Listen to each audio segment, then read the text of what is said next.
ദേശീയപാതാ വികസനത്തെ തുടർന്ന് ആലപ്പുഴ നഗരത്തിൽ രൂക്ഷമായ വെള്ളക്കെട്ട് അനുഭവിക്കുന്ന പ്രദേശങ്ങളിൽ കെ.സി. വേണുഗോപാൽ എം.പി സന്ദർശനം നടത്തി. വെള്ളക്കെട്ടിന് ശാശ്വത പരിഹാരമുണ്ടാക്കാൻ സർക്കാരിനോട് ആവശ്യപ്പെടുമെന്ന് അദ്ദേഹം പറഞ്ഞു. ദേശീയപാത നിർമ്മാണത്തിന്റെ ഭാഗമായി റോഡ് ഉയർന്നതോടെയാണ് ആലപ്പുഴ കളപ്പുര പടിഞ്ഞാറ് ഭാഗത്തുള്ള പ്രദേശവാസികൾ കടുത്ത വെള്ളക്കെട്ട് ദുരിതത്തിലായത്. മഴ പെയ്യുമ്പോൾ വീടുകളിലേക്കും പരിസരങ്ങളിലേക്കും വെള്ളം ഇരച്ചുകയറുന്ന അവസ്ഥയാണിവിടെ.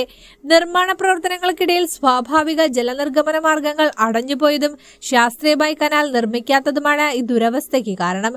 ജനങ്ങളുടെ പരാതികൾ നേരിട്ട് കേട്ടറിയാനാണ് കെ.സി. വേണുഗോപാൽ എം.പി കളപ്പുരയിലെത്തിയത്. വിഷയം സംസ്ഥാന സർക്കാരിന്റെ ശ്രദ്ധയിൽപ്പെടുത്തുമെന്നും ജനങ്ങളുടെ ബുദ്ധിമുട്ടുകൾക്ക് അടിയന്തര നടപടി ആവശ്യപ്പെടുമെന്നും എം.പി അറിയിച്ചു. വെള്ളക്കെട്ടിന് താൽക്കാലിക പരിഹാരമായെങ്കിലും ഉടനടി കണ്ടെത്തണമെന്ന് അദ്ദേഹം ദേശീയപാത അതോറിറ്റി അധികൃതർക്ക് കർശന നിർദ്ദേശം നൽകി. ആലപ്പുഴ നഗരസഭ ചെയർപേഴ്സൺ മോളി ജേക്കബ്, ജില്ലാ കളക്ടർ ഷാജി വി നായർ, വിവിധ നഗരസഭാ കൗൺസിലർമാർ എന്നിവരും എം.പിക്കൊപ്പം സന്ദർശനത്തിൽ പങ്കെടുത്തു. കാര്യം ഇത് ആദ്യം ഉന്നയിക്കുന്നതല്ല. ഇത് ഞാൻ എം.പി ആയ ഉടനെ ആദ്യം ശ്രദ്ധിച്ച കാര്യം ഇതായിരുന്നു. കാരണം കഴിഞ്ഞ മഴയ്ക്കും അതിന് മുമ്പിലെ മഴയ്ക്കും ഇത് തന്നെയായിരുന്നു വെള്ളക്കെട്ട് കംപ്ലീറ്റ്. ഈ പാതയുടെ ഇരുവശത്തുള്ള വീടുകളിൽ മുഴുവൻ താഴെ വെള്ളക്കെട്ടുകളാണ്. ശാസ്ത്രീയമായിട്ടുള്ള കാന നിർമ്മാണം കൂടി നടത്തിയിട്ട് വേണമായിരുന്നു ഇത് ഫിനിഷ് ചെയ്യാൻ. അത് ദേശീയപാതയുടെ ഡിസൈൻ തയ്യാറാക്കിയവർ ചെയ്തിട്ടില്ല. അതിന് വേണ്ടിയുള്ള പോരാട്ടമാണ് പബ്ലിക് അക്കൗണ്ട്സ് കമ്മിറ്റിയിലും ഞാൻ നടത്തിയതാണ്. അവരെല്ലാം ഡിസൈൻ ഫെയിലറാന്ന് പറഞ്ഞു.